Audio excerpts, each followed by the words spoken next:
Tirumala laddu అంశంపైన AP అసెంబ్లీలో చర్చ జరిగింది. గత పాలకులు క్షమించరని పాపం చేశారని ఏపీ సీఎం చంద్రబాబు నాయుడు అన్నారు. గత ప్రభుత్వ హయాంలో 59 లక్షల కేజీల నెయ్యి కల్తీ జరిగిందని ఆరోపించారు. లడ్డు కల్తీలో కుట్ర కోణం ఉందన్నారు. 234.51 కోట్ల అక్రమాలకు పాల్పడ్డారని ఆరోపించారు. తాను సీఎం కాగానే మొదట టీటీడీని ప్రక్షాళన చేశారని తెలిపారు. నెయ్యి కల్తీకి పాల్పడిన వారిని వదిలిపెట్టే ప్రసక్తి లేదన్నారు.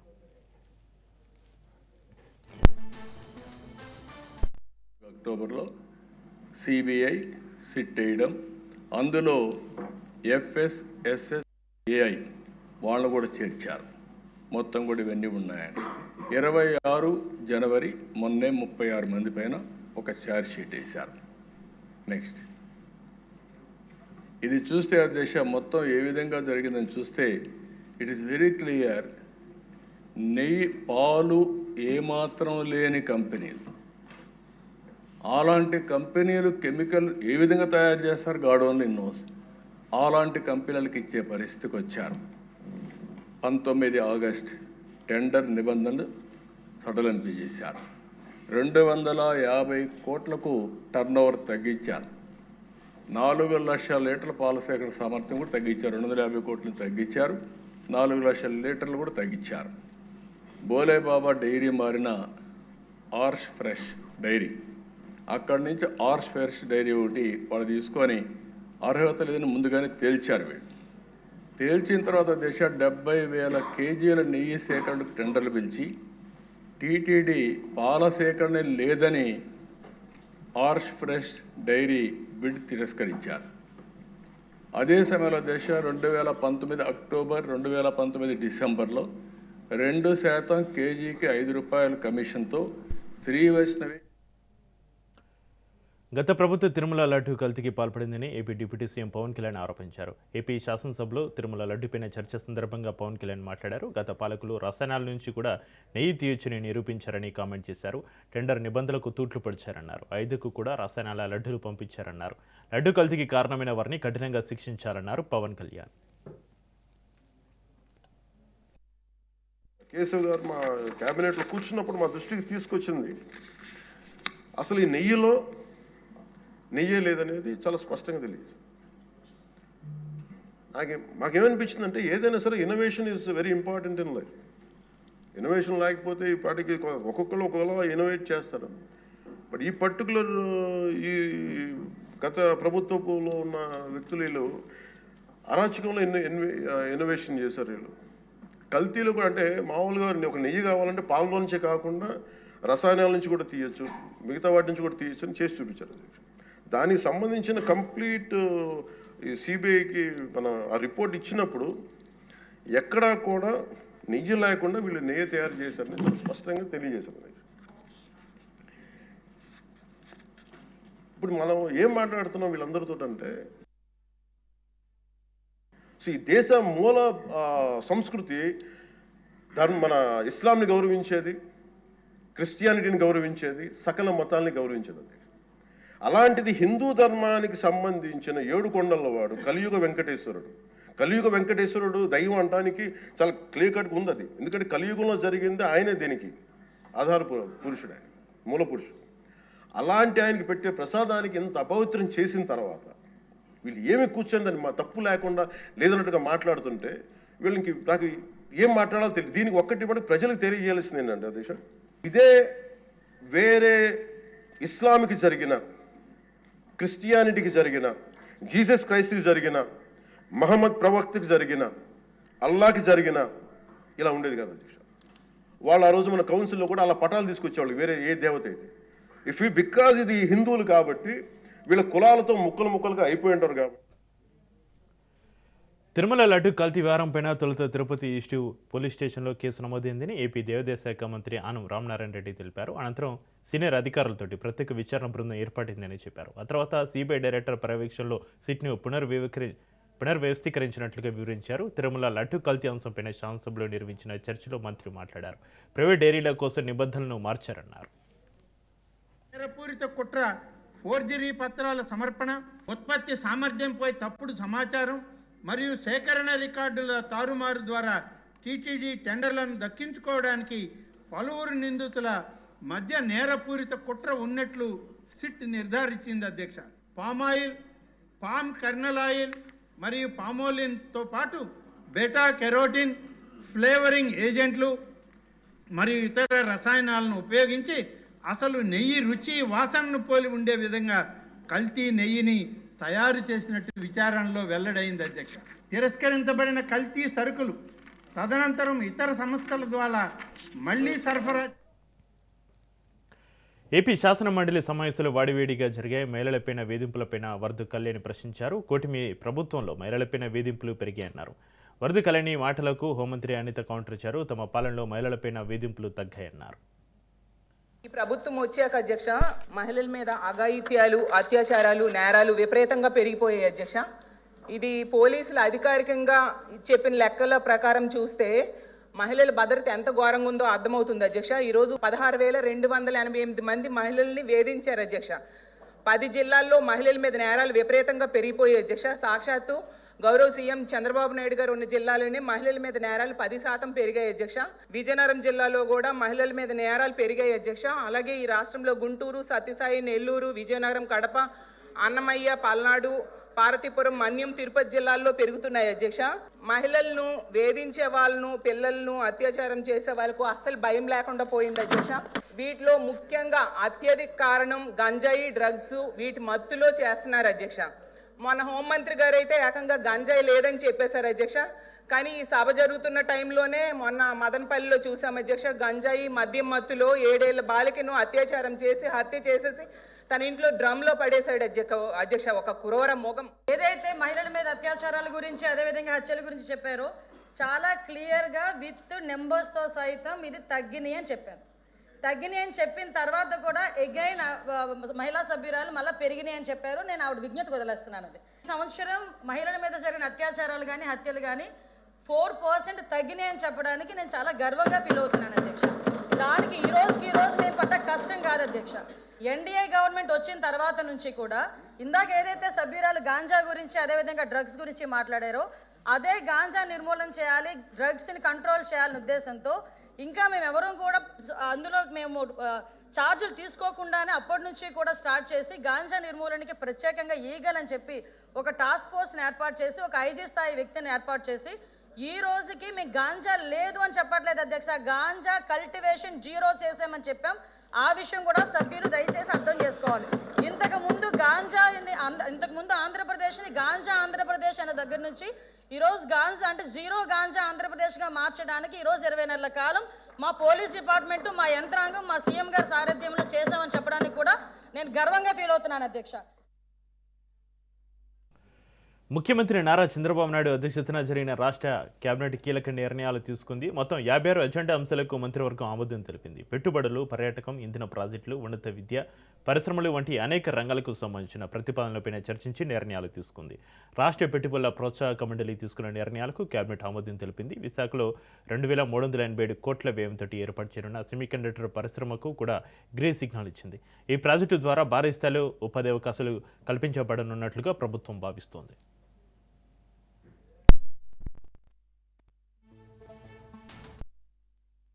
విశాఖపట్నం, తిరుపతి, కాకినాడ జిల్లాలో పర్యాటక ప్రాజెక్టులకు కేబినెట్ సమావేశంలో ఆమోదం లభించింది. అలాగే శ్రీ సత్యసాయి జిల్లా, చీరాల, రాజమండ్రి ప్రాంతాల్లో కొత్త పర్యాటక ప్రాజెక్టులకు కూడా కేబినెట్ మంజూరు ఇచ్చింది. ఇక సౌర, పవన మరియు హైబ్రిడ్ విద్యుత్ ప్రాజెక్టుల ఏర్పాటుకు ఆమోదం తెలిపింది. ముఖ్యంగా అనంతపురం, కర్నూలు జిల్లాలో ఈ ప్రాజెక్టులు ఏర్పాటు చేయనున్నారు. ఇక ఉన్నత విద్య మరియు నైపుణ్య అభివృద్ధి శాఖల బలోపేతానికి కేబినెట్ కీలక నిర్ణయాలు తీసుకుంది. విద్యార్థులకు ఆధునిక నైపుణ్యాలు అందించే దిశగా చర్యలు చేపట్టనుంది.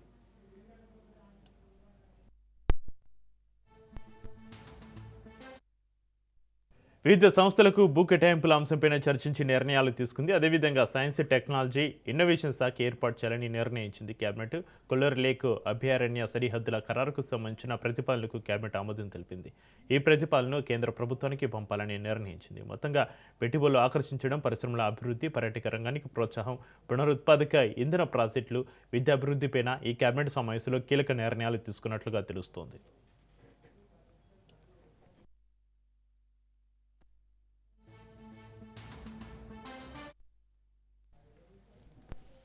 మావోయిస్టు కేంద్ర కమిటీ అప్రకటిత కార్యదర్శి తిప్పరి తిరుపతి అలియాస్ దేవ్జీ తెలంగాణ డీజీపీ శివధర్ ఎదుట లొంగిపోయారు. ఆయనతో పాటుగా బడే చొక్కారావు, మల్లా రాజిరెడ్డి, నూనె నరసింహారెడ్డి కూడా లొంగిపోయారు. గత 2 ఏళ్లలో 4 సీసీఎంలు, 16 మంది ఎస్సీఎంలు, 26 మంది డివిజన్ కమిటీ సభ్యులు, సెక్రటరీలు, 85 మంది ఏసీఎస్లు, 60 మంది పార్టీ సభ్యులు సహా మొత్తం 591 మంది జనజీవన స్రవంతిలోకి వచ్చారని డీజీపీ శివధర్ రెడ్డి తెలిపారు. తెలంగాణలో పుట్టి పెరిగిన 11 మంది ఇంకా అజ్ఞాతంలో ఉన్నారని, వాళ్ళలో కొంతమంది తమతో చర్చలు జరుపుతున్నారని చెప్పారు.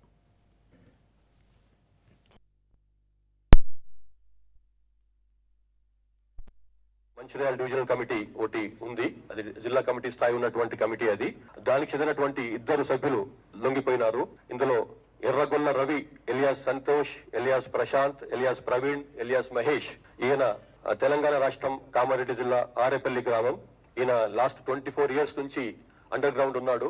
ఈయన కూడా డివిజనల్ కమిటీ మెంబరే కాకుండా కొమరం భీం మంచిర్యాల్ డివిజనల్ కమిటీ కార్యదర్శి కూడా, చాలా ఇంపార్టెంట్ పొజిషన్ అయింది పార్టీలో.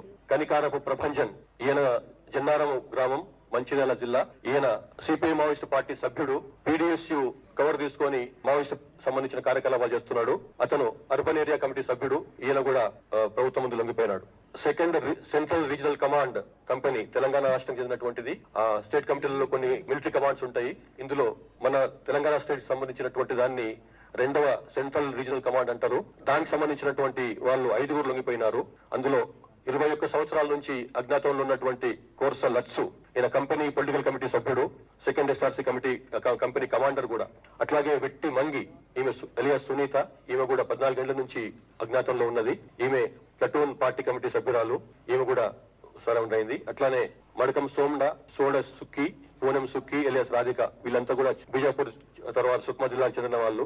వీళ్ళు కూడా ఈ సెకండ్ సిఆర్సీ కంపెనీలో సభ్యులుగా ఉన్నారు. వీళ్ళు కూడా సరెండర్ అయ్యారు. కొమరం భీం, ఆసిఫాబాద్. వరంగల్లో మాజీ మంత్రి హరీష్ రావు పర్యటించారు. నగరంలోని నిర్మాణంలో ఉన్న ప్రభుత్వ సూపర్ స్పెషాలిటీ హాస్పిటల్ను సందర్శించారు. బీఆర్ఎస్ పోరాటంతోనే ప్రభుత్వంలో చలనం వచ్చిందని హరీష్ రావు అన్నారు. నిర్మించిన ఆసుపత్రికి రంగులు వేశారని, దేవదుల ప్రాజెక్టు పూర్తి చేయడంలో కాంగ్రెస్ ప్రభుత్వం విఫలమైందని ఆరోపించారు. కాంగ్రెస్ మంత్రులు ఎవరికి నచ్చినట్టు వారు డెడ్లైన్ విధిస్తున్నారని మండిపడ్డారు. గోదావరి జలాలపైన అసెంబ్లీలో చర్చించేందుకే సీఎం సవాల్ను మేము స్వీకరిస్తున్నామని హరీష్ రావు అన్నారు. ఎంజీఎం ఆసుపత్రిలో సమస్యలు వెంటాడుతున్నాయని, బీఆర్ఎస్ కార్యకర్తలపైన జర్నలిస్టుల పాలిట కాంగ్రెస్ ప్రభుత్వ కక్షపూరితంగా వ్యవహరిస్తుందని దుయ్యబట్టారు. నీ సంగతి మొన్ననే బయటపడ్డది. ఉత్తమ్ కుమార్ రెడ్డి గారు, మీ జర్నలిస్టులే సాక్ష్యం. ఆయన గారు దేవాదుల ప్రాజెక్టు మీద ఉత్తమ్ కుమార్ రెడ్డి గారు ఎక్స్ప్లెయిన్ చేస్తుంటే రేవంత్ రెడ్డి గారు ఆయన ఆపేసిండు. పాపం ఆయన పరిస్థితి దయనీయంగా అయిపోయింది ఉత్తమ్ కుమార్ రెడ్డిది. ఉత్తమన్న, నువ్వు జరాగు, ఈ ప్రాజెక్టు మీద కడియం శ్రీహరి గారికి బాగా తెలుసు, ఈసారి రివ్యూ చేస్తే కడియం శ్రీహరిని పిలుచుకో అంటుండు. అంటే నీళ్ల మంత్రికి ఏం తెలియదని చెప్పకనే చెప్తున్నాడు. ఉత్తమ్ కుమార్ రెడ్డికి ఏమీ తెలియదని రేవంత్ రెడ్డి గారు మీడియా సాక్షిగా వరంగల్లోనే చెప్పిండు. ఉత్తమ్ కుమార్ రెడ్డిని ఇజ్జత్ తీసేసిండు. చర్చిద్దాం. నువ్వు చంద్రబాబుకి ఎట్లా దాసోహమైనవో, మేడిగడ్డను, సమ్మక్క బ్యారేజీని, దేవాదులను పండబెట్టి ఆంధ్రాకు నీళ్లు కిందికి ఎట్లా వదులుతున్నావో, నల్లమల్ల సాగర్కు నీ చీకటి ఒప్పందాన్ని బయట పెట్టడానికి మేము సిద్ధంగా ఉన్నాం. ఎప్పుడంటే అప్పుడు రెడీ. దమ్ముంటే అసెంబ్లీ పెట్టు, మైక్ కట్ చేయకు. ఇవాళ రేవంత్ రెడ్డి గారు ఈ డేట్లు పెట్టుడు, డెడ్ లైన్లు మార్చుడు, ఊకే బీఆర్ఎస్ మీద పడేడ్చుడు కాదు. దేవాదులను మేజర్ క్రిటికల్ పనులన్నీ బీఆర్ఎస్ పూర్తి చేసింది. చేయాల్సిందల్లా భూసేకరణ, కాల్వలు దవ్వుడు, అల్కట్ పని ఉంది. 90% పనులు బీఆర్ఎస్ పూర్తి చేసింది. కేవలం 10% పనులు పూర్తి చేయడం ద్వారా మరో 2 లక్షల ఎకరాలకు నీళ్లు ఇచ్చే అవకాశం ఉంది. నిజాయితీ ఉంటే మళ్ళా డేట్ మార్చక, ఇప్పటికే పొంగులేటి డేట్ మారింది, ఉత్తమ్ గారు డేట్ మారింది, ఇప్పుడు నువ్వు ఇంకో డేట్ పెట్టినావు. డేట్లు, డెడ్ లైన్లు మార్చకుండా త్వరితగతిన దేవాదుల పూర్తి చేయాలని బీఆర్ఎస్ పార్టీ కోరుతా ఉంది.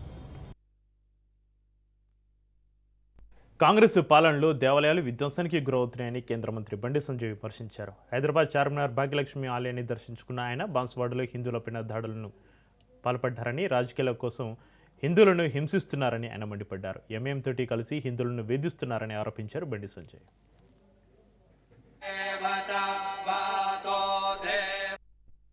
20 నెలల కాంగ్రెస్ పార్టీ ప్రభుత్వం వచ్చి సికింద్రాబాద్ లో ముత్యాలమ్మ గుడి దాడి, జుబ్లీస్ లో పెద్దమ్మ గుడి మీద దాడి, సంతోష్ నగర్ లో దేవాలయం మీద దాడి, జుక్కల్లో దుర్గామాత అమ్మవారి మీద దాడి, శంషాబాద్ లో దేవాలయాల విధ్వంసం, పాత బస్తులు విధ్వంసం, రాత్రికి రాత్రి నిన్న రాత్రి చాయంద్రానగుట్టలో పురాతన టెంపుల్, పవర్ఫుల్ టెంపుల్ అనేటువంటి నా ఆంజనేయ స్వామి మీద దాడి చేశారు.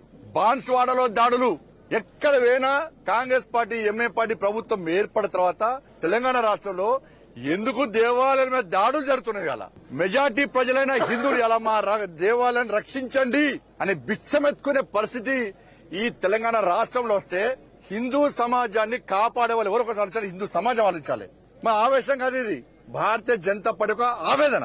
మా కసితో ఉన్నారు. ఇవాళ హిందూ ధర్మాన్ని, హిందూ సమాజాన్ని కాపాడుకోసం నా కార్యకర్తలు, భారతీయ జనతా పార్టీ కార్యకర్తలు ఇవాళ రామచంద్ర గారి నేతృత్వం కసితో ఉన్నాం. మేము సంకల్పం తీసుకోండి, మేము ఉన్నాం హిందూ సమాజం. తూర్పుగోదావరి జిల్లా రాజమండ్రిలో కల్తీపాల ఘటనలో 4 మృతి చెందడం అత్యంత బాధాకరమని ఎంపీ పురంధరేశ్వరి అన్నారు. ఎమ్మెల్యే ఆదిరెడ్డి శ్రీనివాసు కూటమి నాయకులతోటి కలిసి కిమ్స్ ఆసుపత్రిలో చికిత్స పొందుతున్న బాధితులను ఆమె పరామర్శించి వారి ఆరోగ్య పరిస్థితులను అడిగి తెలుసుకున్నారు. పాలను డీఫ్రిజ్లో పెట్టడం, ఫ్రిడ్జ్లోని రసాయనాలు లీకే పాలలో కలిసినట్లు అధికారులు ప్రాథమికంగా గుర్తించినట్లుగా తెలిపారని ఎంపీ పురంధరేశ్వరి తెలిపారు. ఈ ఘటనపైన ప్రభుత్వం సీరియస్గా స్పందించి దర్యాప్తు కొనసాగిస్తుందని, మృతుల కుటుంబాలకు ప్రభుత్వం ఎక్స్గ్రేషియా, బాధితులకు మెరుగైన వైద్య చికిత్స అందించి వారికి అండగా ఉంటామని పురంధరేశ్వరి భరోసా కల్పించారు.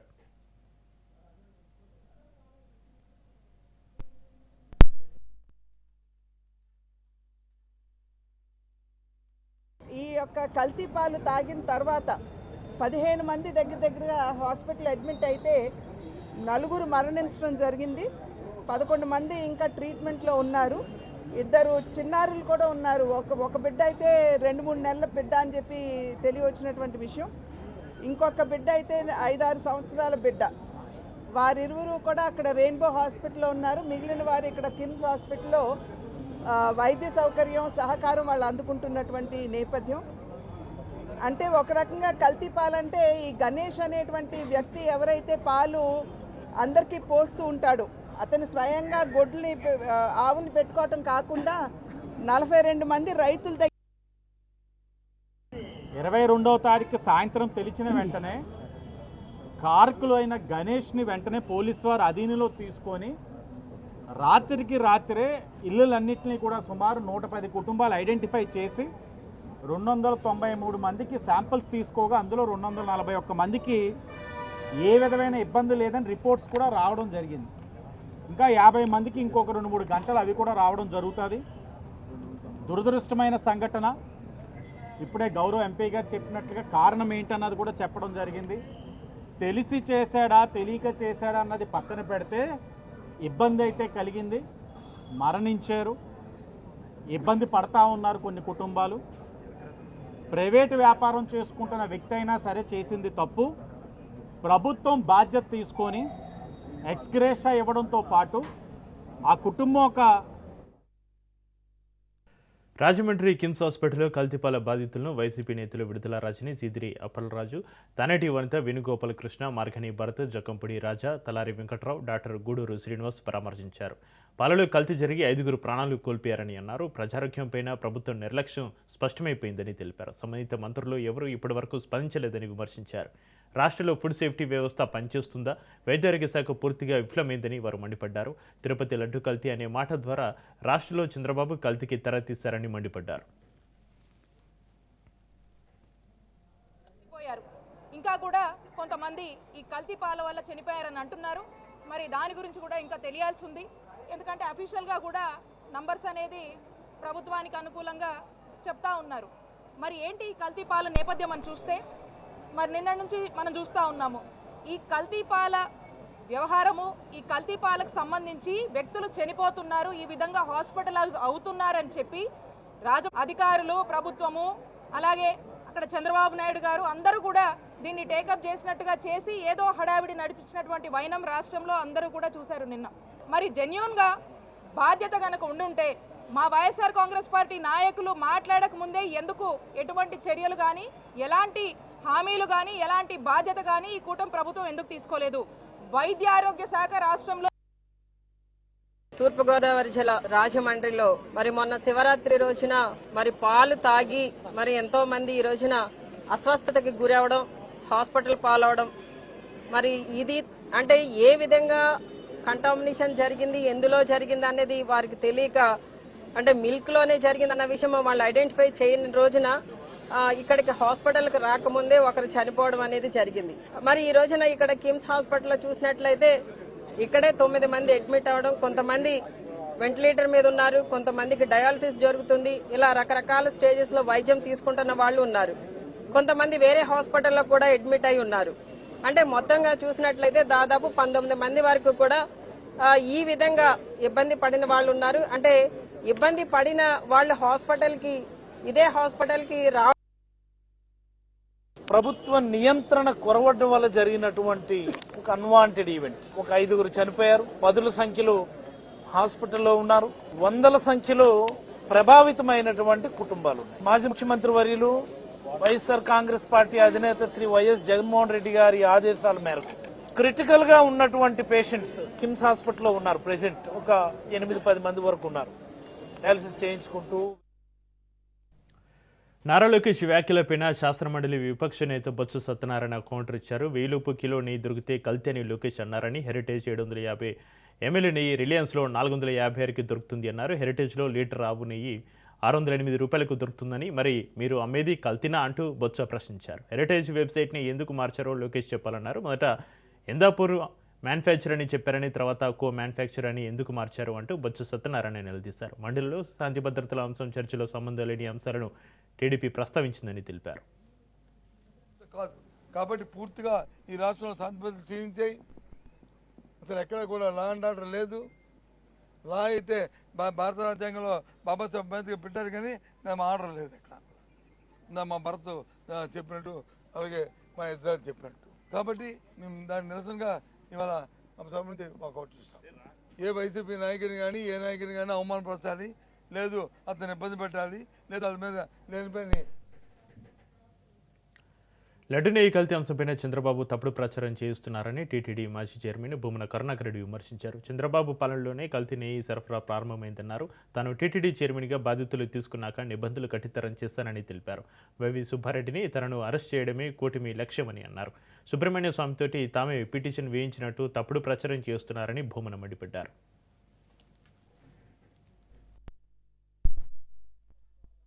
ప్రతి ఒక్కరూ కూడా వల్లె వేయటం జరిగింది. నెయ్యి కల్తీకి సంబంధించి పచ్చి అబద్ధాలతో ఈ రోజున 4 గంటల పాటు జరిపినటువంటి వాళ్ళు చెప్పే చర్చ అన్నటువంటి కార్యక్రమం సాగింది. హర్ష్ ఫ్రెష్ డైరీని కూడా మేమే తెచ్చినాము అన్నట్టుగా అందులో మాట్లాడినారు వక్తలు. బోలే బాబాకు పూర్వనామమైన హర్ష్ ఫ్రెష్ డైరీని తెచ్చినటువంటి వాళ్ళు చంద్రబాబు గారి ప్రభుత్వం. వారి ప్రభుత్వంలోనే 80,000 కేజీల నెయ్యి అనబడేదాన్ని వాళ్ళు సరఫరా చేశారు. వాళ్ళ సమయంలోనే ఆ హర్ష్ ఫ్రెష్ డైరీకి టెండర్లలో పాల్గొనేటువంటి క్వాలిఫైయింగ్. మాజీ సీఎం వైసీపీ అధ్యక్షుడు వైఎస్ జగన్మోహన్ రెడ్డి పులివెందుల చేరుకున్నారు. 2 రోజుల పర్యటనలో భాగంగా వైఎస్ జగన్మోహన్ రెడ్డి పులివెందులకు బయలుదేరి వెళ్లారు. ఆయన ప్రజలను ప్రత్యక్షంగా కలుసుకుని సమస్యలు తెలుసుకున్నారు. పులివెందులోని బాక్రాపురం క్యాంప్ ఆఫీసులో ప్రజా దర్బార్ నిర్వహిస్తారు. 25వ తేదీ ఉదయం 9:30 పులివెందుల నివాసం నుంచి బయలుదేరి వెంపల్లి మండలం నందిపల్లి చేరుకుంటారు. అక్కడ వెలిసిన నూతన నందీశ్వర ఆలయ విగ్రహ ప్రతిష్ఠ మహోత్సవాల సందర్భంగా జరిగే ప్రత్యేక పూజా కార్యక్రమాల్లో పాల్గొంటారు. మధ్యాహ్నం పులివెందుల చేరుకుని బాక్రాపురం క్యాంప్ ఆఫీసులో ప్రజా దర్బార్ నిర్వహిస్తారు. రుద్దూరులో మహిళా న్యాయవాదిపైన దాడిని బీజేపీ చీఫ్ రామచంద్రరావు ఖండించారు. ఘటనను సీరియస్గా తీసుకుని బాధ్యులను వెంటనే అరెస్టు చేయాలని డిమాండ్ చేశారు. మహిళా న్యాయవాదిపై దాడి ప్రజాస్వామ్యంపైన ప్రత్యక్ష దాడి అని అన్నారు. రాష్ట్రంలో ల్యాండ్ ఆర్డర్ పూర్తిగా అదుపు తప్పిందని, హిందువులపైన దాడులను అడ్డుకోవడంలో ప్రభుత్వం విఫలమైందని రామచంద్రరావు విమర్శించారు.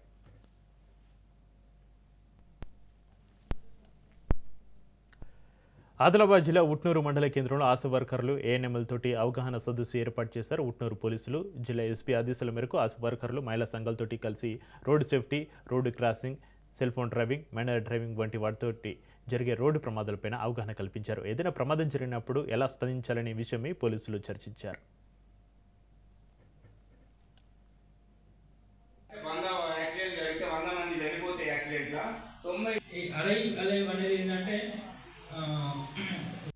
ఈ ఆలయవారై దీనిలో భాగంగా ఈరోజు జిల్లా ఎస్పీ గారి అఖిల్ మహాజన్ ఐపీఎస్ గారి ఆదేశాల మేరకు ఈరోజు ఆశా వర్కర్స్, ఏఎన్ఎస్, మహిళా సంఘాలకు ఈరోజు అలైవ్లో భాగంగా రోడ్ సేఫ్టీ అంశాలు అనగా హెల్మెట్ యూజ్ చేసి కానీ సైన్ బోర్డ్స్ కానీ లైన్ క్రాసింగ్ కానీ సెల్ ఫోన్ డ్రైవింగ్ అదేవిధంగా మైనర్ డ్రైవింగ్స్ వీటి మీద అవగాహన కలిగించడం జరిగింది. దాంతోపాటు వాళ్ళకు ట్రైనింగ్ ఇవ్వడం జరిగింది. ఈ సెల్ఫ్ హెల్ప్ గ్రూప్స్ కానీ ఈ ఆశా వర్కర్లు ఏఎన్ఎంలు ఇప్పుడు దీనిలో అలైవ్లో భాగమై వాళ్ళు విలేజ్లో విజిట్ చేసినప్పుడు వాళ్ళ పబ్లిక్ కూడా అవగాహన కలిగించాలనే ఉద్దేశంతో వాళ్ళకి ఈరోజు ట్రైనింగ్ ఏర్పాటు చేయాలి.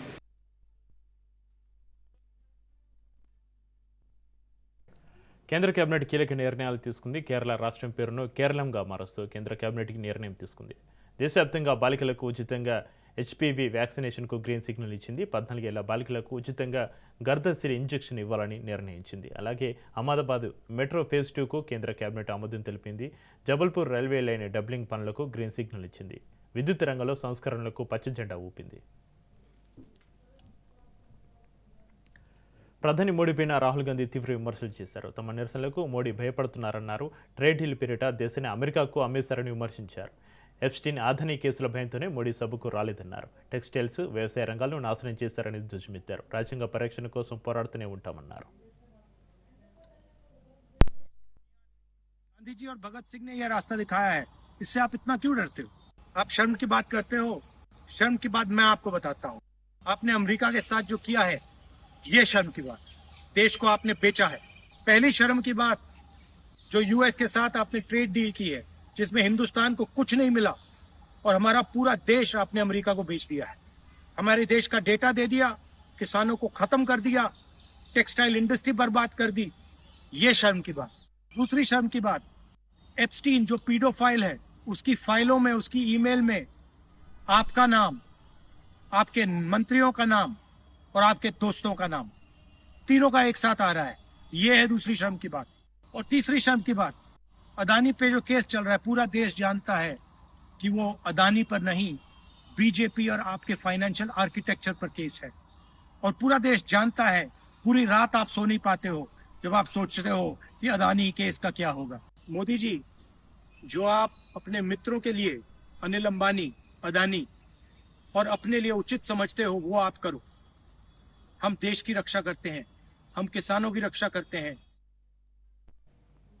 అసెంబ్లీ ఎన్నికల వేళ తమిళనాడు రాజకీయాల కీలక పరిణామం చోటు చేసుకుంది. మాజీ ముఖ్యమంత్రి జయలలిత స్నేహితురాలు శశికళ కొత్త పార్టీ ప్రకటించారు. నూతన జెండాను సైతం ఆవిష్కరించారు. శశికళ పార్టీ జెండా తెలుపు, నలుపు, ఎరుపు రంగులో డిజైన్ చేశారు.